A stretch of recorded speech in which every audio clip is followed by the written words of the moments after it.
முக்கியமான விஷயம் இது, முக்கியமான நேரம் இது.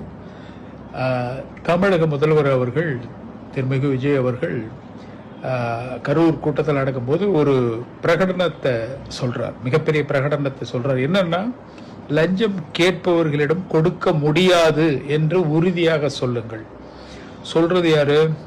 ஒரு ஒரு ஒரு மாவட்ட அதிகாரியோ இல்லை ஒரு எம்எல்ஏவோ இல்லை ஒரு அமைச்சரோ அல்ல, தமிழகத்தை ஆளுகின்ற முதலமைச்சர், அதாவது தமிழகத்தின் முதல் தலைவர்.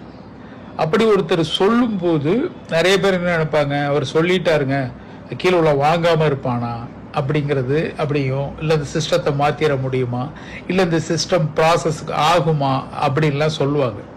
ரைட், இப்போ சொன்னதுனால தெரியாம வாங்க முயற்சிப்பார்கள்.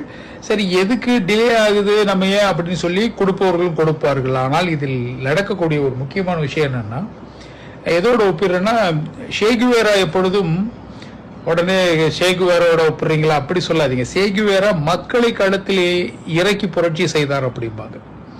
எப்பொழுதுமே ஒரு தலைவர் மக்களை, இப்போ விவசாயிகள் சம்பந்தப்பட்ட விஷயம்னா அந்த மக்களையும் களத்தில் இறக்குவது, அவர்கள் இறங்கி அந்த புரட்சியை முன்னெடுத்து செல்வது. அது போன்று கொடுக்க முடியாது என்ற குரல்கள் 1, 2 என தொடங்கி லட்சம் கோடி என ஒழிக்கும் போது மாற்றம் நிகழ வாய்ப்பு இருக்கத்தானே செய்யும். ஏனால் ஒரு தலைவர் சொல்லிட்டார், ஒரு முதல்வர் சொல்லிட்டாரு, நான் கேட்கிறேன், அந்த அதிகாரியிடம் கொடுக்க முடியாதுன்னு சொல்றேன்.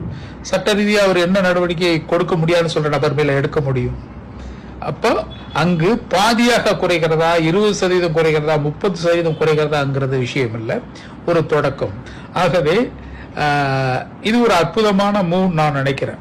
அதாவது மக்களை களத்தில் இறக்குவது. கொடுக்க முடியாதுன்னு சொல்றது, ஒரு மக்களை எலெக்ட் பண்ற, நீ ஒரு தலைவரை எலெக்ட் பண்றது மக்கள்னா, கொடுக்க முடியாதுன்னு சொல்றது மக்களாக தான் இருக்கணும் இல்லைங்களா?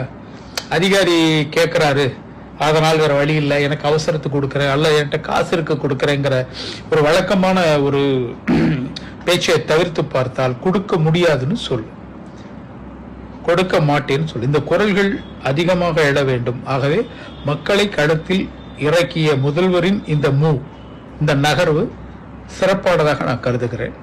உங்கள் கருத்துக்களை பகிருங்கள். நீங்களும் முடியாது என்ற வார்த்தையை சொல்லுங்கள். நன்றி.